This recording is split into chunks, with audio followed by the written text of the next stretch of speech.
Good morning, my North Texas vegetable gardening and canning and cooking and everything community. So we have been brutally hot here in Texas for the last 2 weeks, and some of the videos that I've posted recently, I'm hearing fatigue in your voices. Let's talk more.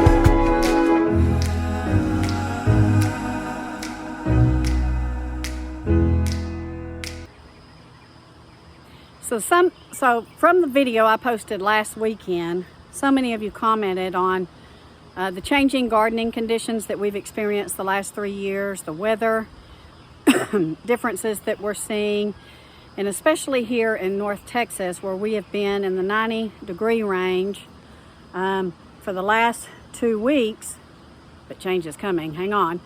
Anyway, it has already set in. The garden fatigue, or the gardener's fatigue, has set in so soon because of the heat and because of the struggles that we're having due to all of these issues. On this poor little tomato bush in the small high tunnel, we have seen heat stress, disease, and one of the reasons for the disease and the heat stress is we have been so hot and so humid that we had to get in here and do some serious pruning to try to save these plants. They need airflow, guys, desperate airflow during these very hot times. So this is my squash, guys, outside in the raised bed, and I'm getting terrible wind damage. We have been so windy in the past week, and we are windy again today, that it is really getting hit. What the heck is this? Oh, that's just dirt.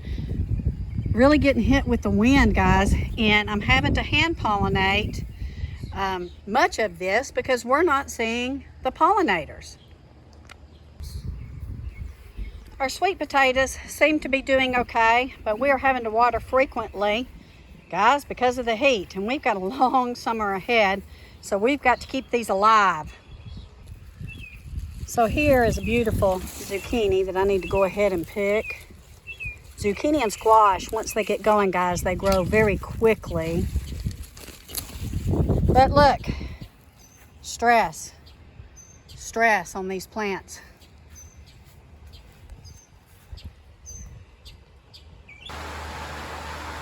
Here in the other high tunnel, look at there, disease.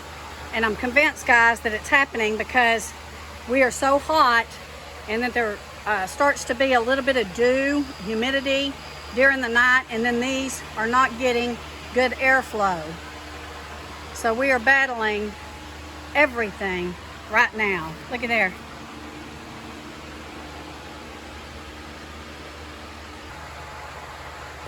Now these vines are loaded with tomatoes, so we do expect to see a pretty good harvest in the next week or so. But guys, look at here. A big battle. So we've just gotten too hot, too quick, and things are having a hard time coming to fruition and producing and being healthy. Now this next week, we are promised about 2 to 3 inches of rain and much cooler temperatures here in North Texas. So we got to take advantage of that, guys. So I'm going to go through much of my garden today, and I'm going to go ahead and pull up the rest of my beets and anything else that needs to come back up, and I'll probably try to replant some things since we have about a good 7 to 10 days of cooler and more seasonable temps. Now we even though expect to get into the 50s next week, several nights. So we're going to have some cool nights, which is going to help these tomato plants bud out but I'm very concerned about the disease I'm seeing. So to have garden fatigue this early in the season, it's pretty hard because we have a long ways to go. But we got to keep going, guys. What once was my hobby, to grow in a garden, and when it was a hobby, I just don't think I had to fight this hard. I was okay with it, but now gardening, it seems to have become a necessity, and I think that's what's concerning us all. And so I've had to go back this week, and I've had to spend quite a bit of time in the Word and quite a bit of time with the Lord to get back on my foundation, to just trust in Him that He's going to bring about what we need. It's discouraging, I know, when you put your heart and soul into it, and we seem to be relying on it more than ever, to just see your plant struggle over things that we really don't have a whole lot of control over. And that is the weather, and that is the environment.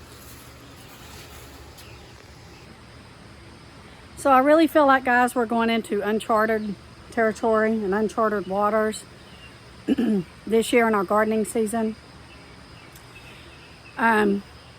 Many of you, that's all you do, that you have your garden and you're able to work it daily. Greg is here all day, but I do work a full-time job, and it's so hard. I know it's hard, guys. I know it's hard to work all day and then to go home and work in your garden and work very hard to come and see insect damage and disease damage, but we got to keep on going.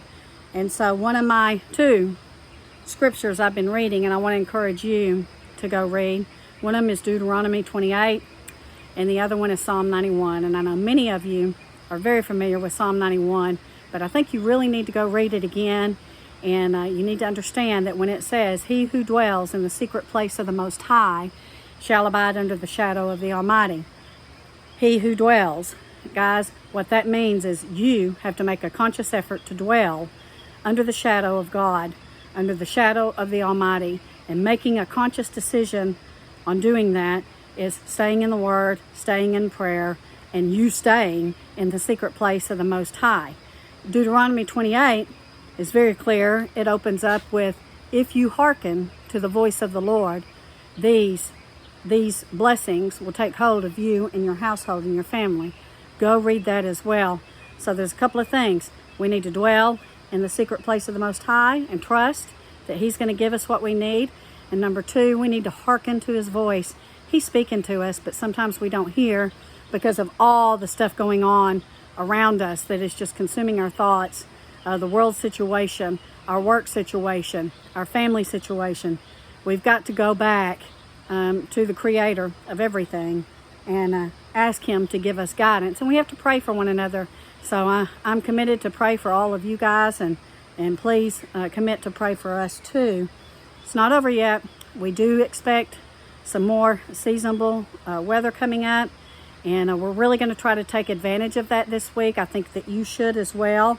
Some of the things that you might try to go ahead and get in the ground, if you've already lost, is I would go ahead and try to restart your squash and zucchini here in Texas. I would try to start some bush beans. If you've lost them, we've already lost quite a bit of ours. Go ahead and try to start some more seeds. I know some of you are already battling squash bugs. We're not seeing that yet, but it doesn't mean they're not coming. But we are praying. We are praying over your gardens. We are praying over our gardens. And we are readjusting and trying to get away from the noise of the world, the noise of all the lies that are going on, the noise of things that we simply can't control, and going to the one who we know can control it. So anyway, start some more squash and zucchini.